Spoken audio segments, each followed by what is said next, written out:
So my name is Mana Dave. I'm a Kiwi hairdresser and I've been part of our industry now for over 25 years.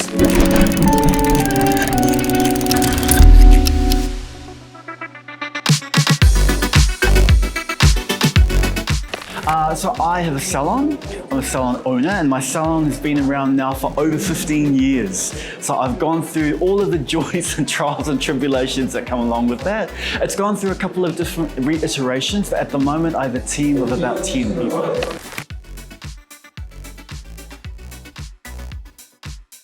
I've been doing education in our industry as a facilitator now for approximately just under 20 years. So it's been a really large part of my career.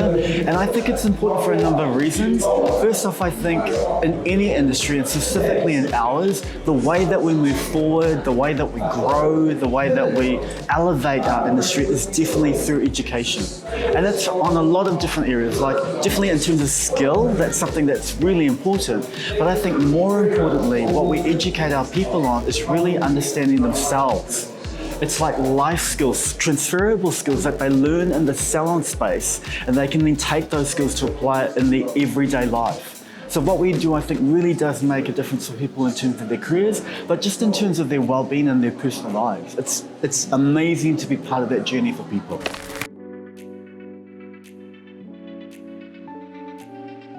The consumer perception of our industry and of hairdressers and barbers and beauticians, I feel that it has definitely shifted a little.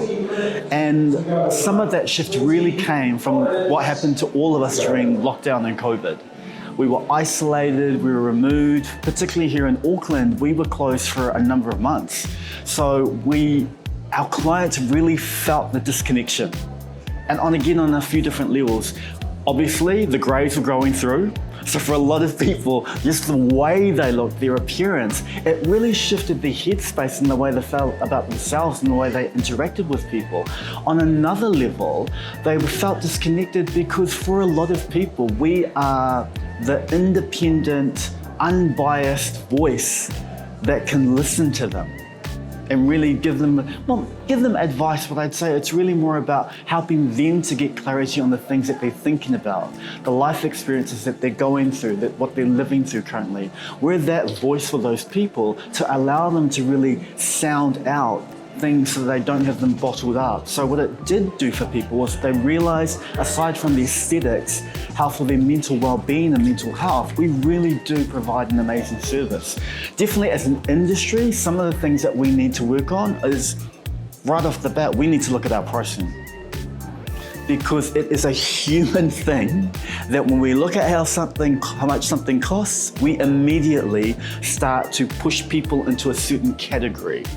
Now, there is a very small part of our industry that is working hard to really elevate our price point so that we start to sit amongst what other people would class as professionals.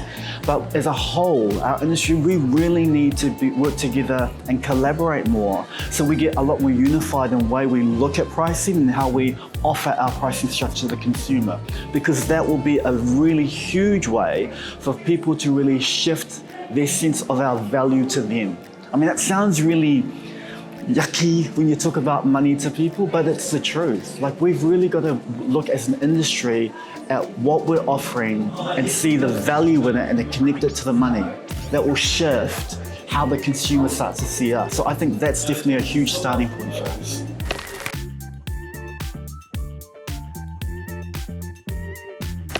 The future of our industry. Whew, that is a big question. That's a huge question.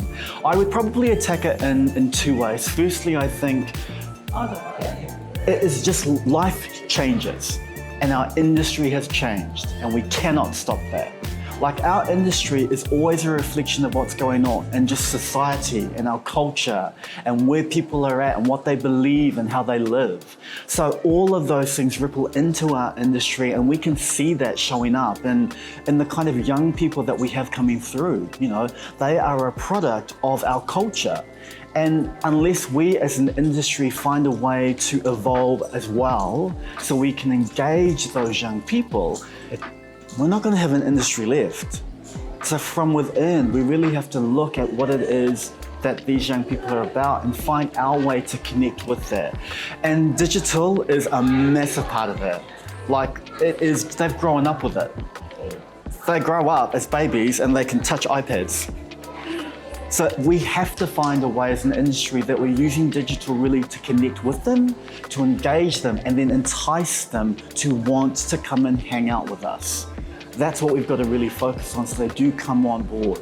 And in terms of where our industry is going, I look back at my career and I remember when I was a lot younger, like some amazing opportunities I had, like traveling the globe, competing, teaching internationally in countries that I never thought as a kid that from where I came from, that I would have the opportunity to do that. Now, I don't know if our industry is ever going to get back to that place again, but I think what we want to capture from that is just the fact that there is hope in our industry.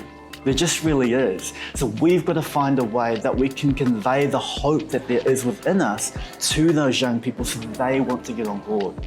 But I think digital and really finding the new way to communicate that hope, to engage with those young people, is the way that we move our industry forward, that we perpetuate it, and we keep the legacy of what we all love about our industry as it leads into the future.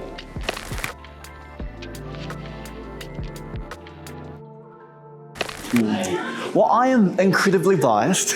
As a Kiwi, like, I love our Kiwi industry. I've been very pleased to have been around the world to see how different hairdressers in different countries operate, what their aesthetic is, what their unique flavour is. As Kiwis, we have this amazing ability to create something from nothing. Like, we have this whole expression about number 8 fencing wire. We can take something that seems really insignificant and small with no value and turn it into something. And I think that really does translate in our hair work as well too. Because of our geography and the fact that we're so removed, we don't have a lot of these preconceived ideas about, in regards to hair, about what you can do and what you can't do. And that connects to our philosophy of just giving everything a go.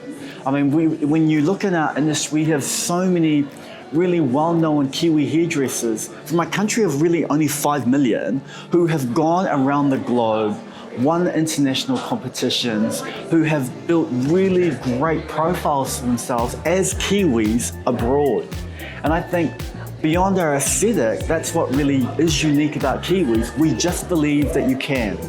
And it's that hope thing that we just have that allows us to kind of do the things that maybe other people wouldn't try. You go, well, actually, I can take that here, and why can't I do this with it? That's I think one of the really unique things about being a Kiwi as a hairdresser, and it's one of the things I love about our industry. We just get in and give it a go.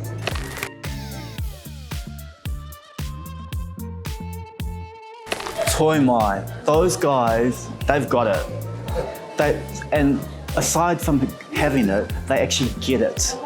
I think hearing them speak about the project that they're currently working on, about wanting to hear the stories, about wanting to hear all of the perspectives, about wanting to try and create a narrative that really allows people to get an insight into our industry, the things that we're passionate about, the things that we love, the people that we love, about really creating something that's going to speak to the people that we want to engage with, the young people that we want to get on board, the young people that are really the future of our industry.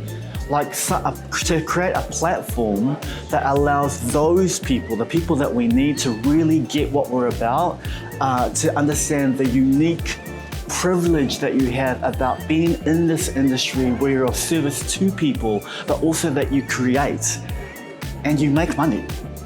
That is good.